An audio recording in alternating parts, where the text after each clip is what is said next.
부천시 내동 골목어귀 한 곳에서 예사로이 지나치기에는 뭔가 풀리지 않은 응어리가 있다. 장롱에 빼곡이 쌓여있는 캠퍼스들. 이제 그곳에서 들려오는 아우성을 외면하기에는 그 무게가 너무 깊다.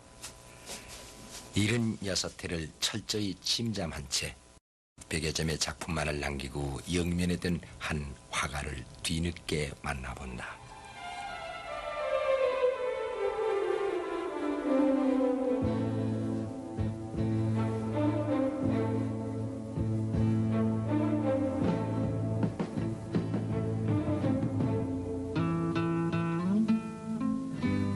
세상을 떠난 지 1년을 넘긴 지금 인사동 한 화랑에선 그의 유작전이 열리고 있다.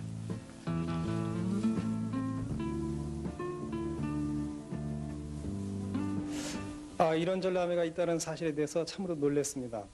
그동안 여러 작가의 여러 작품을 많이 봐왔습니다만 이러한 경우는 참 없었던 일이 아닌가 싶을 정도로 참 희귀한 미술계의 사례로 받아들여집니다.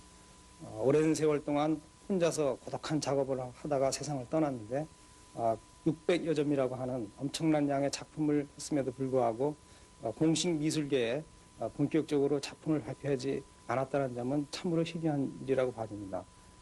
작품 내용을 보면은 색채 분할적인 요소가 많고 또 기하학적이라든가 이런 그 화면 구성적인 요소가 많으면서도 색상을 차분하게 2차색을 이렇게 조화롭게 하면서 또 구상적인 요소도 가미하면서 또 때로는 추상적인 요소가 아주 그 여러 가지 그 세계가 이렇게 중첩되어 있는 그런 상황을 알 수가 있는데 역시 그러한 면도 작가의 그 고독한 내면 세계가 동시에 다발적으로 여러 가지가 복합적으로 내재했기 때문에 그런 것이 아닌가 싶습니다. 김옥균은 함흥에 갑부였던 은행가의 장남으로 출생했다. 서울서 경신학교를 마친 뒤 아버지의 반대에도 불구하고 그림 공부를 하러 일본으로 간다. 이 일로 평생을 아버지와 반목하는 관계가 되었지만은 그래도 그는 그림을 단념할 수는 없었다.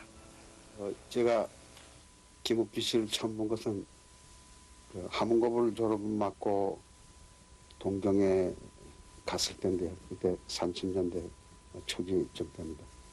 그런데 미술학교에 들어가려고 그 가바다 화학교에서 가서 대상 공부를 하려고 들어갔더니 김옥균 씨가 이미 그게 한 2년 동안 다니면서 대상을 하고 있었는데 거기서 한 4년을 다니다가 결국 문화학원에 갔는데 문화학원이라는 그 학원이라는 이름이 붙은 학교는 일제시대에 그 자유주의적인 교육을 하는 학교였었습니다.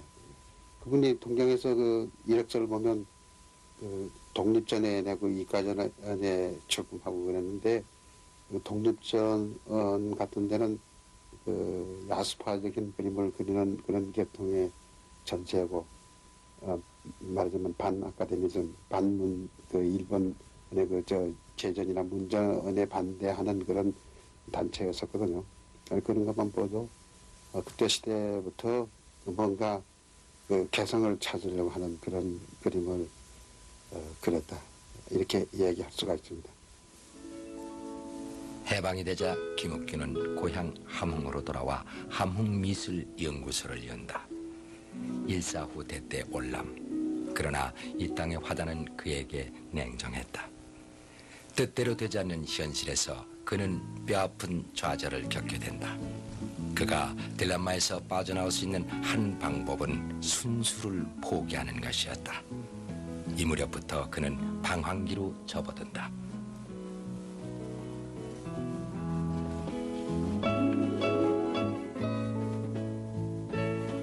송탄에서 삼각지로 이주하여 72년 무렵부터 그는 스스로도 주체 못하는 창작 욕구로 또다시 붓을 쥐게 된다.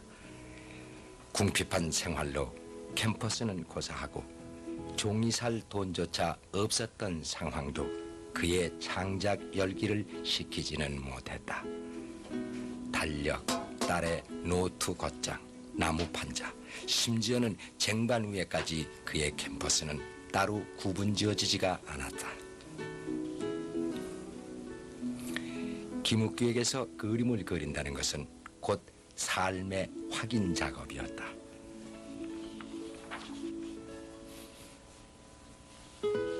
이 할아버지는 그저 고독하게 그냥 그저 간 거예요. 자기 그림만 그리고 이제 그림이 또 생각이 안 나면 며칠째 들어 누워 있고 그렇지. 근데 이제 세상을 모르는 거지 돈에 대해서는 하나도 모르는 거예요.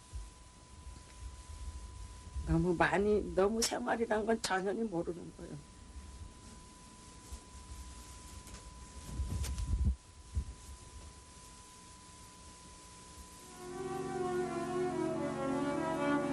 상황이 어려워질수록 그림에 대한 그의 열정은 오히려 증폭되어 갔다. 재작년도에 사인이 없어서 정확치는 않으나 김옥규의 그림은 크게 네 시기로 구분할 수가 있다. 70년대 이전까지의 작품은 문식 중에 파악된 형상을 포착하는 일에 관심을 쏟고 있다. 삼각지를 전전하며 살던 시기의 그림에서는 화려한 색채의 섬세한 구성이 돋보인다. 새, 나무, 꽃, 하늘 등 자연과 합일하여 마음껏 유희하는 인간상이 담겨져 있다. 아름다운 서정적 추상을 보여준다. 삼각지 시절에 그린 작품은 작은 습작들을 포함해서 수백 점이나 되며 김옥규 화백이 자신의 내면 세계에 깊이 몰두했던 것도 바로 이 시기가 아닌가 한다.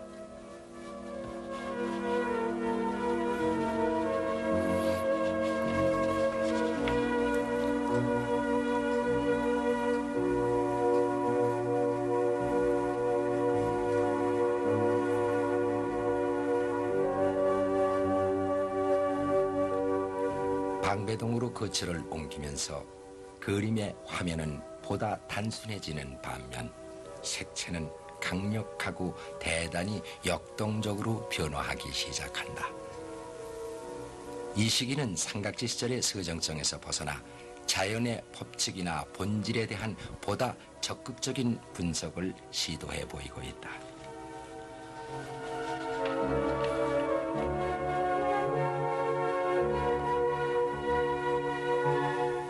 오랜 방랑 생활을 청산하고 마침내 안주의 길로 들어선 곳이 바로 이곳 부천. 이곳에서 그는 1.5평 남짓한 그만의 공간을 얻게 된다. 아마도 이때가 그의 생애 중 가장 안정된 시기가 아닐까 한다. 부천 시절의 그림은 색채가 강렬하고 붓질과 화면 구성 또한 좀 더 자유롭게 풀어져 있다. 생동감이 화면 전체에서 넘쳐 흐른다. 부천에서 그린 그림은 방배동 시절의 그림에다 현실감을 부여하여 보다 실감나는 그림을 우리에게 보여준다. 이전과는 달리 매우 선명하고 구체적인 모습을 한 인물이 암시적인 몸짓을 하며 뭔가 적극적인 표현을 하고 있다. 김옥규의 그림은 너무도 참담한 상황 속에서 끝까지 버티며 겪은 피해와 고독, 그러나 그것을 뛰어넘어 획득한 건강함과 강인함이 배어 있다. 장구한 세월, 정신적 갈등에서 벗어나고자 그는 새를 그림에 도입한 듯하다. 새의 이미지를 통해 그는 억압으로부터 벗어남을 표출하려 했다. 김옥규, 그의 삶은 고독으로 일관된 삶이었다. 철저하게 타인의 시선을 의식하지 않고 오직 자신만을 상대한 사람.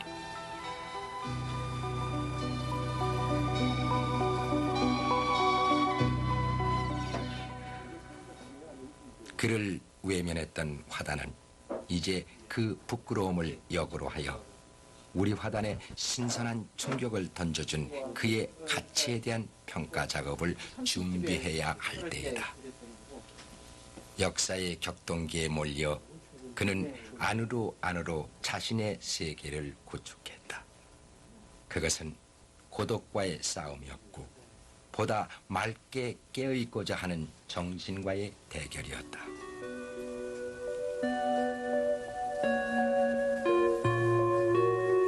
그는 완전한 미를 추구하려 했고 그가 남기고 간 그림에서 이미 예술로 승화된 그의 몸짓을 읽을 수가 있다.